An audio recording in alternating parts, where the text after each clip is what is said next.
এটা কথা জনাব বিচাৰিছোঁ যে এই বছৰ শ্ৰী শ্ৰী মহাশিৱৰাত্ৰি পূজা আৰু মেলাভাগ ফেব্ৰুৱাৰী মাহৰ 25 তাৰিখৰ পৰা শুভাৰম্ভ হ'ব আৰু 28 তাৰিখে ৰাতি এই পূজাভাগ অন্ত পৰিব আৰু এই পূজাভাগৰ কাৰণে ভাৰতবৰ্ষৰ বিভিন্ন প্ৰান্তৰ পৰা ইতিমধ্যে যিসকল ব্যৱসায়ী সেইসকল আহিছে আহি পেলাই তেখেতলোকে ফৰ্মসমূহ সংগ্ৰহ কৰিছে আজিৰ পৰা আমি ফৰ্মসমূহ দিয়াৰ ব্যৱস্থা কৰিছোঁ আৰু সোমবাৰ অৰ্থাৎ 18 তাৰিখ মানৰ পৰা আমি ফৰ্মবিলাক সাবমিট কৰাৰ ব্যৱস্থা আমি গ্ৰহণ কৰিছোঁ যোৱা বছৰ শিৱৰাত্ৰি পূজা আৰু মেলাভাগত যথেষ্ট উলমালৰে আয়োজন হৈছিল কিন্তু বহুখিনি কাৰিকৰী অসুবিধাৰ কাৰণে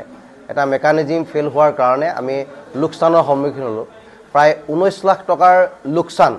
যোৱা বছৰ শিৱৰাত্ৰি মেলাত আমি দলনন পৰিষদে সন্মুখীন হ'লোঁ আমি ভাবিছোঁ যে এই বছৰ তাৰ পুনৰাবৃত্তি নঘটিব আৰু সেই কাৰণে আমি প্ৰতিটো ক্ষেত্ৰতে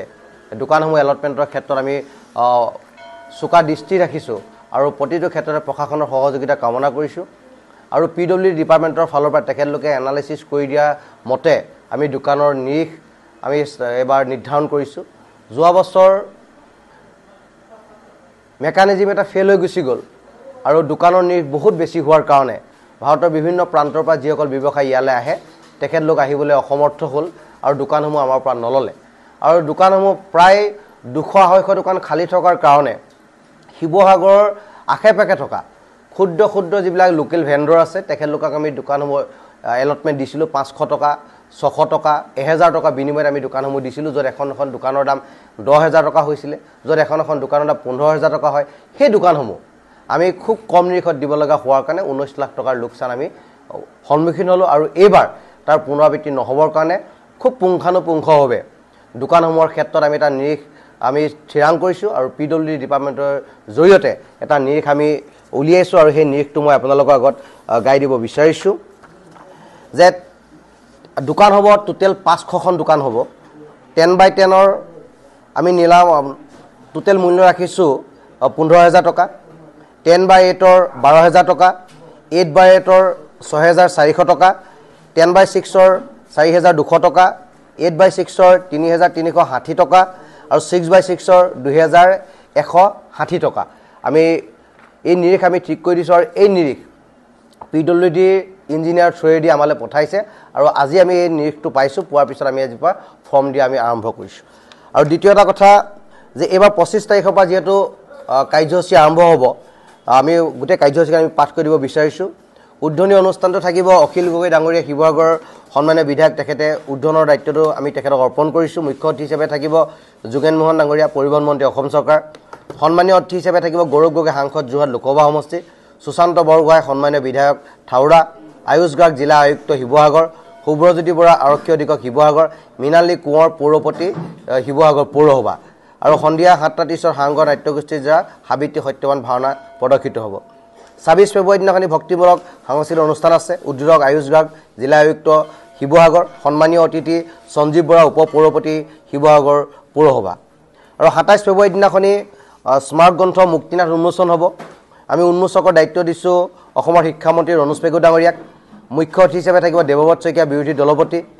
সন্ধিয়া 7:30 ভক্তিমূলক সাংগীতিক অনুষ্ঠান হ'ব আৰু সেই অনুষ্ঠানটো শুভোদ্বোধন কৰিব সভ্যশ্ৰী মহন্ত অধ্যক্ষ গড়গাঁও মহাবিদ্যালয় সভাপতি শিৱসাগৰ প্ৰেছ ক্লাব আৰু 28 ফেব্ৰুৱাৰী তাৰিখে বিয়লি 5 বজাৰ সামৰণি অনুষ্ঠান হ'ব মুখ্য অতিথি হিচাপে জয়ন্ত মল্ল বৰুৱা মন্ত্ৰী জনস্বাস্থ্য কাৰিকৰী বিভাগ অসম চৰকাৰ সন্মানীয় অতিথি থাকিব কুশল দৰী অধ্যক্ষ নগৰ প্ৰণয় প্ৰণালী নিগম ময়ূৰ বংগাই অধ্যক্ষ টাইহম উন্নয়ন পৰিষদ আয়ুষ গাৰ্গ জিলা আয়ুক্ত শুভ্ৰজ্যোতি বৰা আৰক্ষী অধীক্ষক শিৱসাগৰ সমীৰণ বৰা জিলা উন্নয়ন আয়ুক্ত আৰু সন্ধিয়ালৈ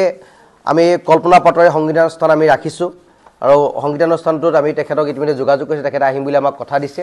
আমি সকলো কথা আমি তেখেতক আপোনালোকৰ আগত অৱগত কৰিলোঁ দ্বিতীয় এটা বিষয় যে শিৱসাগৰত বহলভাৱে চৰ্চিত হৈ থাকে আৰু ছ'চিয়েল মিডিয়াত এটা কথা খুব স্পৰ্শকাতৰভাৱে লিখি থাকে যে দৌল উন্নয়ন পৰিষদে শিৱৰাত্ৰি পাতে লাখ লাখ টকাৰ ট্ৰেঞ্জেকশ্যন হয় ট্ৰেঞ্জেকশ্যনৰ হিচাপ শিৱসাগৰ ৰাইজক নিদিয়ে কিন্তু যিসকলে এই ধৰণৰ কথা বতৰা সমালোচনা কৰি থাকে তেখেতলোকে হয়তো শিৱৰাত্ৰি মেলালৈ আহে নে নাহে মই নাজানো কিন্তু আমাৰ প্ৰতিবাৰে প্ৰেছ মিটত আমি এটা কথা কওঁ যে আমাৰ যিখন মেগাজিন আমি প্ৰকাশ কৰোঁ মেগাজিনৰ শেষ পৃষ্ঠাত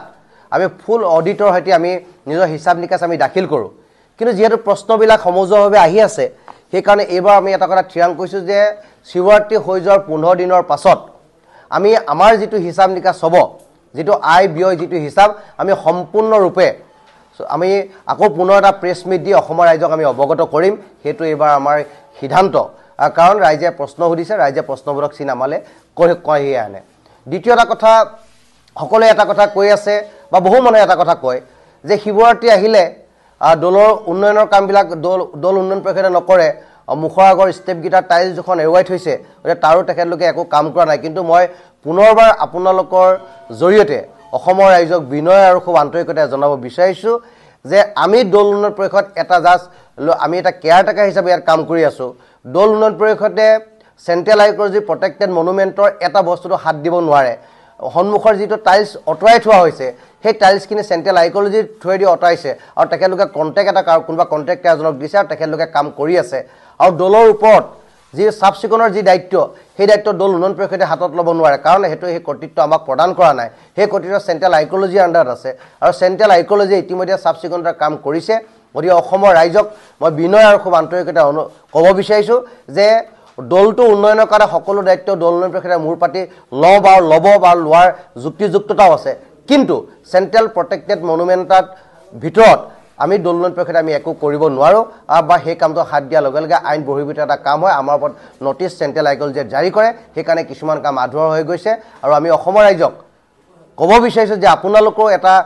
সোশ্যাল মিডিয়াৰ জৰিয়তে আন্দোলন এটা খাৰা কৰক যে চেণ্ট্ৰেল আইকলজি এগেইনষ্টত যে তেখেতলোকে এই সম্পদগিটাৰ উন্নয়নৰ প্ৰতি পিঠি দিছে আৰু এই সম্পদগিটা ডেভেলপমেণ্টৰ কাৰণে তেখেতলোকে একো কৰা নাই সেই কথাটো অসমৰ ৰাইজক আমি অৱগত কৰিছোঁ